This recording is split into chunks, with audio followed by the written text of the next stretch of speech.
మహాభారతంలో అర్జునుడికి వచ్చిన శాపం అనే ప్రసిద్ధ కథ ఒకటి కాదు. కాని అర్జునుడికి వివిధ సందర్భాల్లో ఋషుల నుంచి, దేవతల నుంచి కొన్ని శాపాలు వచ్చాయి. వాటిలో ముఖ్యమైనది ఇది. అర్జునుడికి వచ్చిన ప్రధాన శాపం ఊర్వశి శాపం.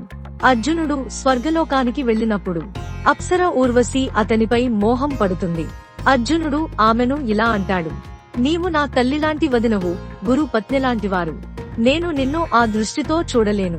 ఇది విన్న ఊర్వశి కోపంతో శాపం ఇస్తుంది: నీ జీవితంలో ఒక కాలం నీవు స్త్రీలాగా జీవించాలి. ఈ శాపం తర్వాత కృష్ణుడి కృపతో అది శిక్షగా కాకుండా వరంగా మారింది. అజ్ఞాతవాసంలో 13వ సంవత్సరం అర్జునుడు బృహన్నలగా మారి విరాట రాజు సభలో నాట్య, సంగీత గురువుగా జీవించాడు. అప్పుడు ఎవ్వరూ అతన్ని గుర్తుపట్టలేదు. అంటే శాపమే అతని రక్షణ అయ్యింది.